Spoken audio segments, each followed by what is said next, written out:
Alrighty guys, so in today's video, before I begin, I just want to say that I wanted to upload Cold War when it came out, and I wanted to do a bunch of videos on it, but unfortunately my Elgato was being a little buggy, and I might have to actually get a new one here pretty soon. I managed to get it to work for now, but I might have to get a new one because it's been pretty buggy, and a few other hardware issues in between, so it's quite unfortunate that I couldn't upload any more than just the initial reactions video, even though I had more planned, but it is what it is, I guess. We'll just start from here, I suppose. But anyways, in today's video, I'm going to be helping you guys get Dark Aether for your ARs, hopefully give you some helpful tips and tricks that I use to get my guns diamond, and help you get Dark Aether ASAP, because I'm sure all of you want to get it as fast as possible. So do I. So without further ado, let's begin. So the first thing you'll want to go to skills, and this will just help you a lot getting them diamond. So if you're planning on getting a certain class diamond, I would recommend saving your crystals for this.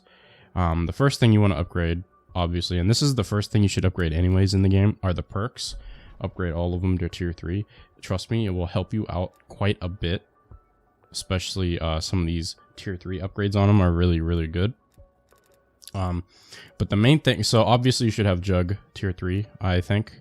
It's one of the best. And also Stamina Up, because these two are really good for training zombies, so you can get headshots and getting your camos faster.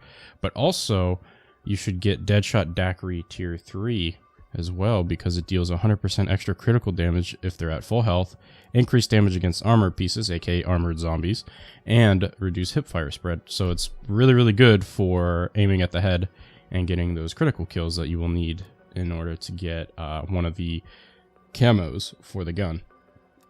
So this also, do not buy elemental pop, and do not get any alternate ammo types or weapon mods, as they call them. Don't buy any of them, and do not buy this perk, because if the zombies die via the weapon mod, so let's say you turn a zombie into brain rot and he goes ham and just kills the entire horde, will not count.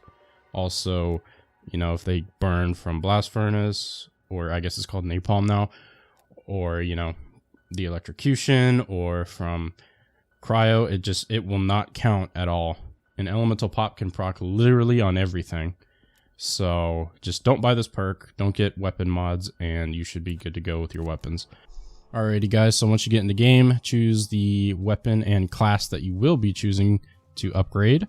And pretty much you want to, in the early rounds, aim for the head, try to get as many critical chance kills as you can to go towards that camo. If you're trying to level up your weapon, unfortunately, the best method is to play with somebody else, 2 to 4 people if possible, and try to exfil on 21, because solo XP in zombies is bugged. Unfortunately, they're not going to probably fix it till after double XP is over, which is really unfortunate, but what can you do, you know?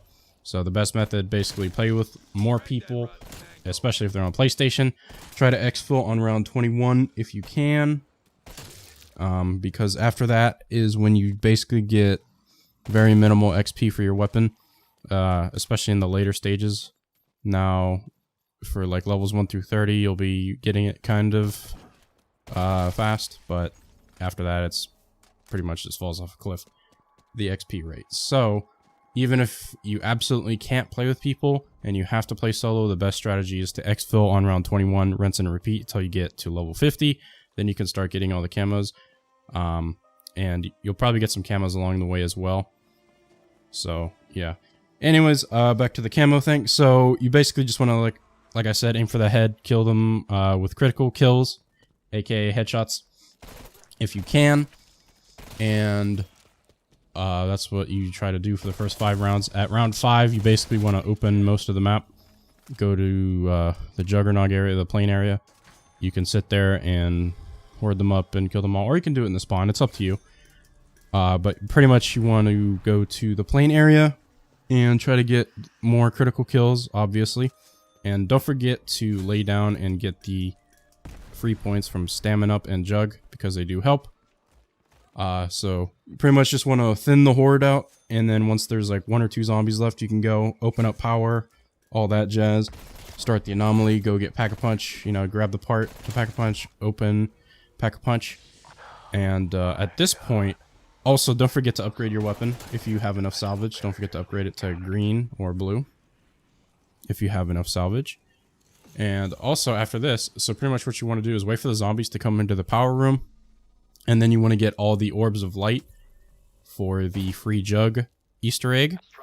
And also when you're in the ether, don't forget to hit the crystals because they give you free essence from time to time, which is nice. So anyways, you want them to do, you know, their little zombies dance meme. And once you come back, open up the crate. And also kill the zombies before you go to the dancing thing. Like, as soon as you see the sort of particles flashing on your screen, like you're going to teleport, kill the zombies right there because that'll maximize your points and it won't end that round and start the next round. It'll be on the same round that you were on. And pretty much you want to go to the dancing Easter egg and then go upstairs, hit all the crystals as much as possible so you can get more points. If not, no biggie. Come back and don't open the crate yet. You don't want to do that yet. You should have a dog round at this point. Kill all the dogs, then go to Deadshot Daiquiri and buy that. Drink it first. And here's why. Because when in this game, when you buy more perks, each one after the first perk costs 500 to 1,000 points more. Usually 500 more. And so if you do that, it'll actually be saving you 500 points. Because Deadshot will only be 2,500. Then go open the crate and you'll get your free jug. So you basically save yourself 500 points. So after that, you'll have Jug and Deadshot, and you basically just want to rack up points. Keep getting critical kills until you have enough to Pack-a-Punch. Once you have enough to Pack-a-Punch, do it as early as possible. And then you'll have the 2 perks and Pack-a-Punch. After that stage, I generally just do a little train in the spawn. And also, you'll get a second gun out of the crate, which is great for the big guy, because usually if you can time it right, if you do the timing just perfectly and you get a purple or an orange, you can basically eradicate him. And what I do is I use my secondary gun that I get out of that crate, get his first health bar down with that. Once he splits, then use that gun on the 2 splitting zombies. And you basically whittle them down, and then once they're just about dead, switch to your main AR that you're trying to get camos for and kill him, and that will count for the elite eliminations. That's what I do a lot. Then after that, about round like 10-ish to I'd say about 18-ish. In between those rounds, whenever I have enough money at the end of a round, I just go on and purchase all my perks. So I get Speed Cola, Quick Revive, and Stamina Up. Usually in the order I get them in are Stamina Up, Quick Revive, and then Speed Cola, only because I have attachments on my guns. And I have those upgraded to tier 3. And if you have Quick Revive upgraded to tier 3, it health regens like crazy, so you run less risk of going down, which is always nice. And if you have enough salvage, always check your salvage at the end of a round or before the end of a round and go see if you can upgrade your armor or your gun and try to get it upgraded as much as possible just so you can stay, you know, tanky, and you can also keep your gun's damage up so it's not so hard to kill them.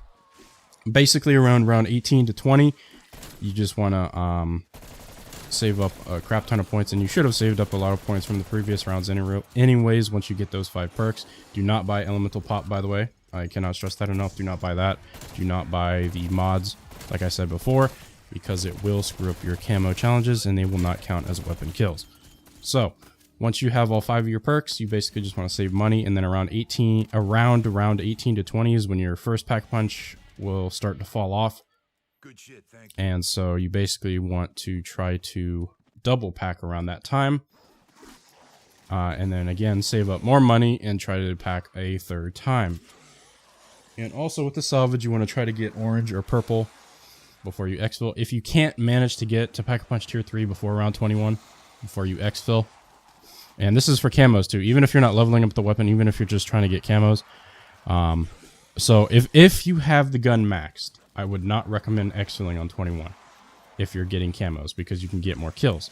If you do need levels, then exfil on 21. However, if like I said, if you already have the gun like level 50 or you don't really care, you're just trying to get camos, then I would recommend exfilling at 31 to 36 at that point. So that's basically my method to madness, is I would exfil at 21 only if I need levels and camos.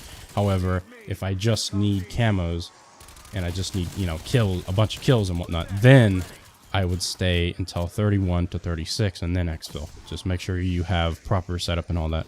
And by then you should definitely have a tier 3 upgraded, a legendary Pack-a-Punch tier 3 assault rifle. And so, yeah, that's pretty much all I did for most of the challenges. I mean, I'd say maybe the hardest one, this is arguable too, is the critical kills, the multi-critical kills, the 2,500 critical kills. And the reason also you want to Pack-a-Punch really early is because it will not only count for your Pack-a-Punch kills, but also your regular gun kills as well for the camos.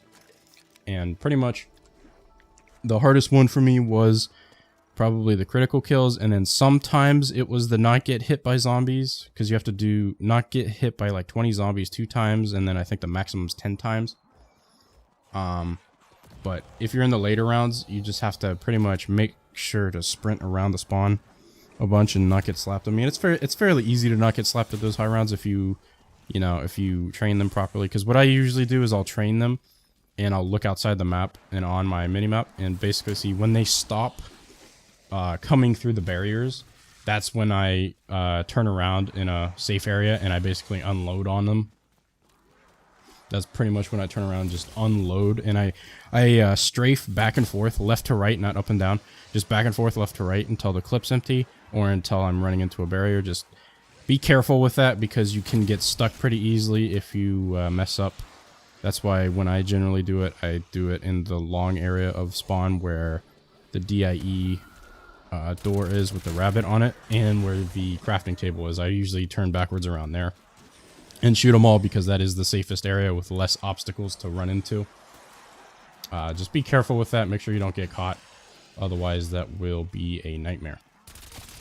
And that's why you need stamina up tier 3 too. And that's why I recommend upgrading tier 3 perks first, because the backpedaling on stamina up upgrade is really nice, especially when you're trying to get those kills with the assault rifles or any other weapon class, really.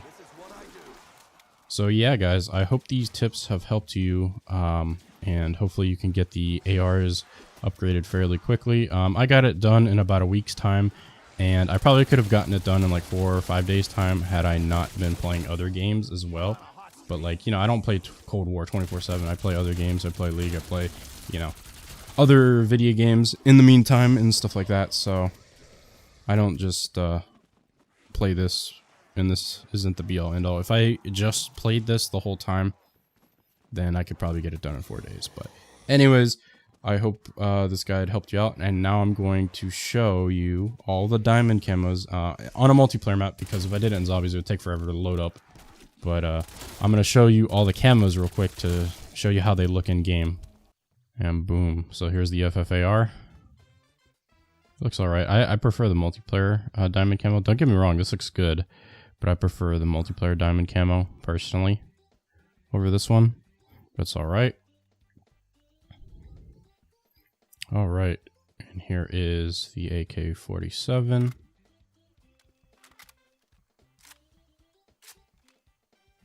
Looks very cool. I love how the diamonds sparkle too. That's fantastic. Here is the XM4. Very, very nice. Here is the Krieg 6. This one looks very spectacular. And finally, here is the QBZ-83. Very cool. Very, very cool. So yeah, guys, hopefully these helpful tips and tricks will help you guys get Plague assault rifles, Plague Diamond assault rifles as well, and we can get on our path to Dark Aether. So this will be episode 1. I'll do an episode for each class of weapons, and if there's any other types of videos you guys want me to make for zombies, and or multiplayer, feel free to let me know, guys. And if I did a campaign walkthrough, would you guys still watch it even though it's 2 weeks out? Probably not, right? Which I can't blame you, but again, sucks that my hardware failed. But if you guys enjoyed this video, if it helped you out, please leave a like and subscribe for more content. Turn notification bells on. I will try my best to upload best I can with this current hardware, but until I get a new capture device, it's going to be a little difficult, at least on this game. Luckily I'll have some footage from here